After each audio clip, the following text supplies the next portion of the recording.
मैं तो आप लोगों की दुआओं से और जो मेरे सामने बैठे इनके सहयोग से मैं तो साहब विधानसभा में, लोकसभा में और राज्यसभा में इस इलाके का नाम दर्ज कर चुका। 19 साल MP MLA रहना, भाई ये मेरे अंदर तो ये कुव्वत थी नहीं, ना मेरे अंदर ये ताकत थी। मेरी ताकत तो आप थे और उस परवरदिगार का, उस ईश्वर का, उस भगवान का हुक्म था और आपका सहयोग था कि जब जब मैं चुनाव लड़ा मुझे कामयाबी मिली। मेरा लड़का भी फर्स्ट अटेम्प्ट में बुढ़ाना से MLA हुआ,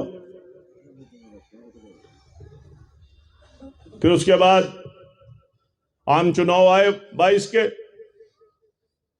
19 के, तो 19 में सुना है सीट समाजवादी को चली गई। फिर तबस्सुम हसन लड़ी, हार गई, क्योंकि ये इलाका एक ऐसा इलाका है और मेरी सोच भी थोड़ी सी पॉलिटिकल है। उस सोच के तहत मैं कह रहा हूं कि यहां समाजवादी पार्टी को, मैंने पहले भी कहा था, अगर वो वाकई फिरका परस्त ताकतों को हराना चाहती है तो इस पश्चिम में कोई भी सीट समाजवादी पार्टी को नहीं लेनी चाहिए, सारी सीटें लोकदल को दे देनी चाहिए। क्योंकि लोकदल एक ताकत है, लोकदल एक शक्ति है, लोकदल किसानों की बात करने वाली है, लोकदल अल्पसंख्यकों की बात करने वाली है, लोकदल दलितों की और पिछड़ों की बात करने वाली है, व्यापारियों की बात करने वाली है।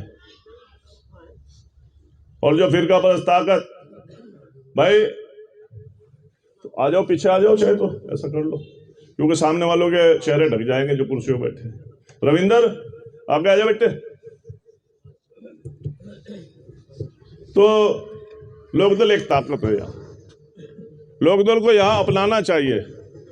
क्या फायदा उन बातों से कि 60 सीट लड़ी जाए और उनमें कम जिताई जाए।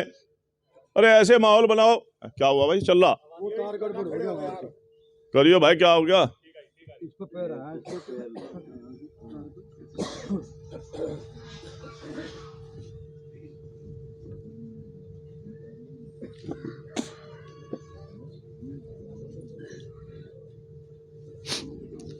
हो गया काम इसका? हेलो हेलो, हाँ। तो लोकदल एक ताकत है यहाँ।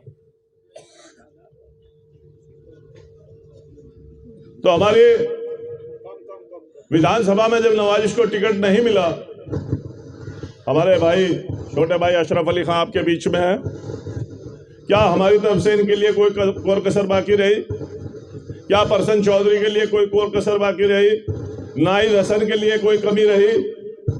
मुजफ्फरनगर में हरंद मलिक के लिए या चितरंजन जी के लड़के के लिए या राजपाल सैनी के लिए, अनिल विधायक के लिए या चौहान के लिए, चंदन चौहान के लिए? भाई दिमाग इतना काम नहीं करता, दिमाग में पकड़ उतनी मजबूत नहीं रह रही कि नाम याद आते रहे, बताते रहियो। चंदन चौहान के लिए कोई कमी बाकी नहीं छोड़ी। फिर इस उम्मीद के साथ आगे बढ़े कि 12 साल में मेला आता है। ये तो इलेक्शन है, थोड़े दिनों में लोकसभा आ जाएगा। तो हमने लोकसभा में नवाजिश को एक्टिव किया कि भाई लोगों और कोशिश करो। जैन जी से भी हमने कई बार बात की, बस साहब हम लगे हुए हैं कैराना में, अगर आप किसी तरीके की सामने आपके परेशानी आती है तो आप हमें अभी बता दें ताकि हम अपनी इज्जत बचा सकें, लोगों के सामने ये कह सकें कि भाई लोकसभा नहीं हम लड़ना चाहते, हम तो विधानसभा लड़ूंगा, 4 साल फिर आगे बढ़ जाएंगे। लेकिन उन्होंने कहा नवाजिश चुनाव लड़ेंगे। तो बहरहाल आज आप लोगों को यहां इस भरी ठंड में तकलीफ दी है, वो यही कहना चाहता हूं मैं कि भाई सीट लोकदल पर छूटनी चाहिए। और अगर किसी तरीके की भी कोई मजबूरी है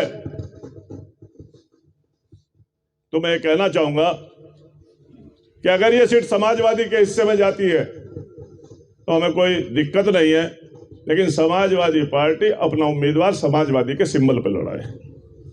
और अगर यह सीट लोकदल पे जाती है और उसके बाद कोई लोकदल का उम्मीदवार दूसरी पार्टी का आता है तो यकीन मानिए हमें समाज में मुंह दिखाने की भी दिक्कत आएगी। भाई हम किसी की अंत्येष्टि में जाएंगे, वहां एक सवाल होगा जी धरा हेलो टिकट का क्या हुआ, मैं क्या है वो तुम्हारे टिकट का क्या हुआ जी, टिकट नहीं मिला, क्यों गए थे, वादा नहीं करके गए थे, पूछ के नहीं गए थे, कह के नहीं गए थे, मशवरा नहीं करके गए थे क्या, क्यों नहीं मिला टिकट? किसी के मरने में जाएंगे भाई यही सवाल होगा, किसी शादी ब्याह में जाएंगे भाई हम तो मुंह दिखाने काबिल नहीं रह पाने। तो हमारा तो एक ही कहना है कि अगर समाजवादी पे सीट छोड़नी है तो जोड़ो ही छोड़ दो भाई, लड़ा लो अपना। और अगर ये सीट लोकदल पे छूटे और समाजवादी का लड़े, क्यों हमारा चेहरा इतना खराब है क्या हम पॉलिटिकल नहीं है? क्या हमारे साथ 10 आदमी जुड़े हुए नहीं है? क्या हमारी मेहनत में कमी है? क्या हम इलेक्शन की तरह नहीं लड़ सकते? लड़ सकते हैं ना? तो मेरा सभी लोगों से यहाँ एक ही दरख्वास्त है कि भाई हम नवाजिश को यहाँ से पार्लियामेंट लड़ाना चाहते हैं केरला से, बस आप हमारी वकालत कर लो, हमारे वकील बन जाओ, और जिस दिन आप सही मायनों में वकील बन जाओगे दुनिया की कोई ताकत आपके टिकट को रोक नहीं सकती। क्यों जी? तो ये मेरा कहना है। अब इस पे कोई भी भाई अपने विचार रखना चाहता हो और नहीं हमें आदेश कर दो, आप जितने लोग बैठे कि भाई तुम्हें टिकट भी नहीं मिलने का, और जिसको टिकट मिलेगा समाजवादी का उम्मीदवार अगर लोकदल से लड़ेगा तो आपको दिलो जान से उसे लड़ाना, हम आपके आदेश का पालन करेंगे, हम आपके आदेश का पालन करेंगे। लेकिन हमारी ख्वाहिश है, हमारी इच्छा है कि अगर लोकदल पे सीट रहे तो नवाजिश यहां से मेहनत कर रहा है, नवाजिश को लड़ना चाहिए, और अगर समाजवादी में जाए तो चली जाए, वो अपने सिंबल पे लड़े, हमें कोई तकलीफ नहीं होगी। धन्यवाद। इस पे जो भी भाई अपने विचार रखना चाहता हो वो भाई हमारे अनवार साहब पूछते रहे और उन्हें बुला के उनकी बात कराते रहे।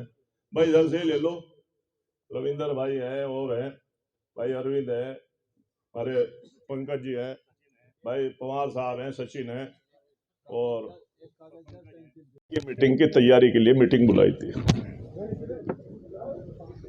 और इसलिए बुलाई थी कि भाई एक बात हवा में घूमती है कि फला मजबूत है फला कमजोर है। देखिए जब तक आदमी मरेगा नहीं तो उसे जन्नत और दोजख कैसे मिलेगी? मैं नहीं मिलती ना। तो जब तक लड़ेगा नहीं तो कमजोर और ताकतवर का फैसला कैसे कर लेंगे? अगर ताकत देखनी है, यही देखना है जनता में, तो यकीनन 50,000 से अगर एक आदमी कम रह गया तो नवाजिश को टिकट में देना, गिन लेना, दे 28 तारीख का वक्त। लेकिन मैं मानने वाला आदमी हूं, हमारे भाई छोटे भाई अशरफ अली, हमारे सभी साथी, क्योंकि मैं जो भी मीटिंग करूंगा आपके भरोसे तो करूंगा, आपकी जब राय होगी उस दिन कर लूंगा, जरूरी नहीं 28 तारीख में हो। तो ये इस एहसास के साथ कि भाई हम किसी से ताकतवर तो है नहीं लेकिन किसी से कमजोर भी नहीं, किसी से कमजोर नहीं है। जब चुनाव लड़ेंगे तो 4 चीजें सुनी मैंने, शाम, दाम, दंड, भेद। भाई शाम और दाम में तो कमी आने, दंड भेद मेरे बस का है। खुशामंद में और 2 रुपए लगाने में तो पिक्चर होऊंगा नहीं। देखो ना तो मैंने आज तक किसी को दंड दिया और ना मैं भेद डालना चाहता, ये तो पॉलिसी अंग्रेजों की थी। चुनाव बढ़िया लड़ा के दिखा दूंगा। जहां तक हार जीत का जिम्मेदारी है वो उस परवरदिगार, उस ईश्वर की है और उसकी बनाई हुई जनता की है, क्योंकि इलेक्शन को बढ़िया लड़ना, उसमें अच्छे कार्यकर्ता पैदा करना, ये एक इलेक्शन का एक वो होता है। अब जहां हमें मजबूती से चुनाव लड़ने की बात है तो वो आप लोगों के दम पे होगी, क्योंकि जब किसी का टिकट कटता है ना तो उसके परिवार में खाना नहीं बनता, वो बेइज्जती महसूस करता है। और जब आदमी चुनाव लड़ता है और हार जाता है ना तो उसके कार्यकर्ताओं के घर खाना नहीं बनता। वो कैंडिडेट जो हारता है वो तो शाम को खाना भी खा ले, कार्यकर्ता खाना नहीं खाते। तो टिकट कटने की देखिए, हमने पार्लियामेंट में कोई दिक्कत नहीं आई, चलिए मजबूरी थी, आपने लड़ाया, हम साथ रहे। आपने विधानसभा में नवाज को नहीं टिकट दे पाए, हमने एक्सेप्ट किया, कोई बात नहीं, पार्लियामेंट आएगा उसमें मांगेंगे। और अगर पार्लियामेंट में भी हमें वो टिकट नहीं देते हैं तो हमें दिक्कत होगी, लेकिन आदेश फिर भी आपका ही मानेंगे। तो मैं तो ये दरख्वास्त करने के लिए आपके पास खड़ा हुआ हूं आपके लिए इस वक्त कि भाई ये मेरे साहबजादे हैं, बड़े छोटे हो बैठे पीछे, ये राजनीति में यकीनन बहुत शरीफ आदमी है। इसकी शराफत, इसकी कार्यशैली, इसकी ईमानदारी, इसकी दयानतदारी आप यहां से न लें। आप जाइए बुढ़ाना क्षेत्र में, बुढ़ाना क्षेत्र में मैं भी भाई राजनीतिक आदमी रहा, 19 साल आपकी दुआओं से MP MLA रहा, जो शायद या तो हमारे खान साहब गयूरुल खां इतने रहे या मेरा, और किसी मुसलमान को भी ये शर्फ हासिल भी नहीं हुआ। लेकिन नवाज 5 साल MLA रहा। रात को मैं भी जब आता था ना घर, कहीं से देहात में से होकर रात को 11 बजे अगर 5, 7, 10 आदमी बैठे हुए मिल जाए, यकीनन ऐसा दिखाई देता बहुत बोझ, यार इतना तो थका के मैं आया, खाना मैंने खाया नहीं, और ये अब इनके काम निपटाओ। और जब नवाजिश 11 बजे, 12 बजे, 1 बजे आता था और इसे 15-20 लोग बैठे हुए मिल जाते तो ये घर में नहीं घुसा था, पहले उनके काम निपटाओ। तो इतना स्टैमिना, इतना काम करने वाला MLA ये बुढ़ाने क्षेत्र को शायद पहली बार मिला होगा।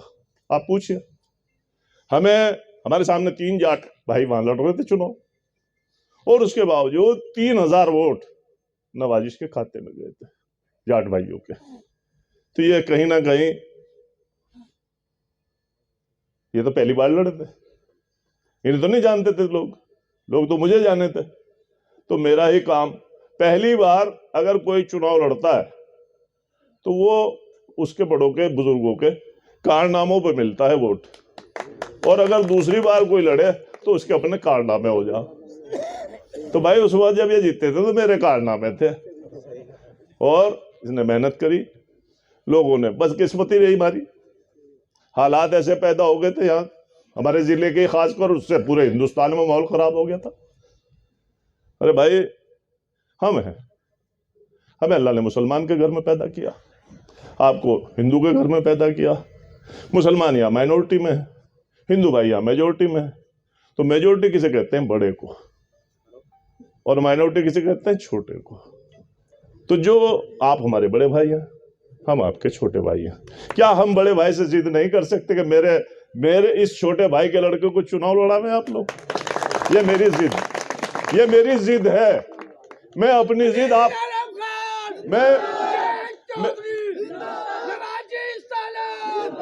मैं अपनी जिद एक छोटे भाई के नाते आप बड़े भाइयों से पूरी कराऊंगा। धन्यवाद। मीटिंग की अध्यक्षता कर रहे हमारे हसनपुर गांव के पूर्व प्रधान हमारे ताऊ गिरवर सैनी जी, यहां पर बैठे पूर्व सांसद, राष्ट्रीय लोकदल के राष्ट्रीय महासचिव और मेरे राजनीतिक गुरु पूर्व सांसद अमीर आलम जी, और पिता सही बात है। वो तो दुनिया को पता ही है यह सभी कुछ और यहाँ बैठे हमारे थाना भवन क्षेत्र के विधायक बड़े भाई भाई अशरफ अली खान साहब, नाम में तो उलझ जाओगे भाई। और हमारी, मैं बस 2-3 ही लूंगा जी, मैं 2-3 ही लूंगा। नहीं 2-3 ना लो सबके, बस अब जो हमारे पार्टी के जिला अध्यक्ष हमारे भाई वाजिद अली जी, और यहां बैठे तमाम मेरे बड़े, मेरे हम उम्र साथी और मेरे से छोटे तमाम यहां बैठे हुए और पीछे खड़े हुए तमाम मेरे सम्मानित साथियों और पत्रकार बंधुओं, माफी के साथ दोस्तों और बुजुर्गों, मैं थोड़ी सी रोशनी 1 मिनट उस पर डालना चाहता हूं कि जो राजनीतिक सफर शुरू हुआ, मैं 12th क्लास में था, 99 का लोकसभा का चुनाव आया। कैराना पार्लियामेंट जब पुरकाजी तक होती थी तो उसमें चरथावल विधानसभा भी कैराना पार्लियामेंट का हिस्सा था।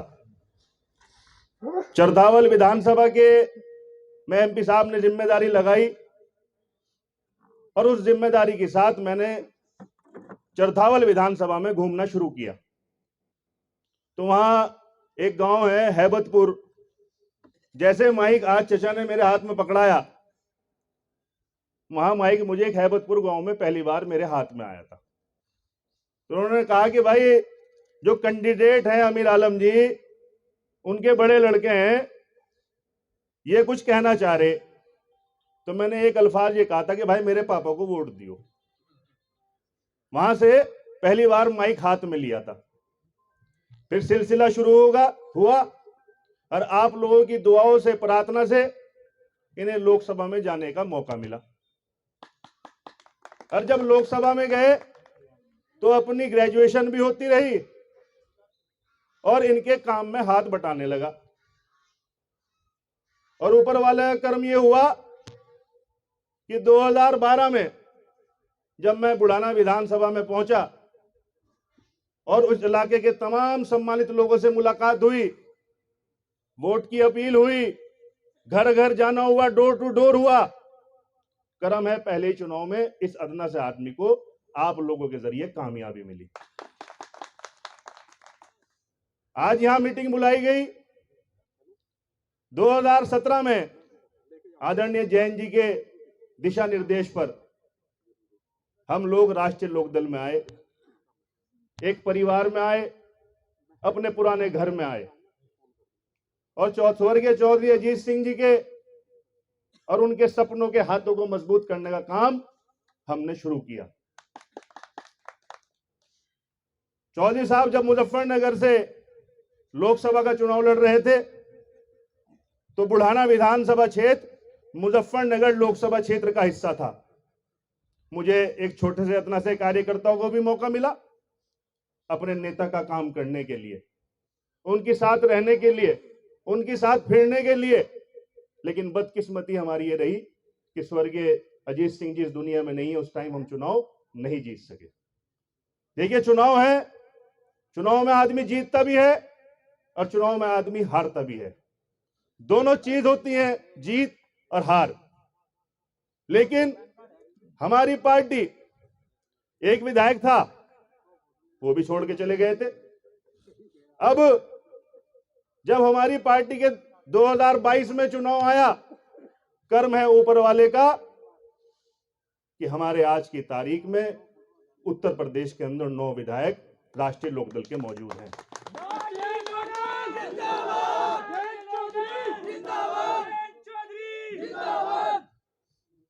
वजूद आया, वजूद में आई पार्टी।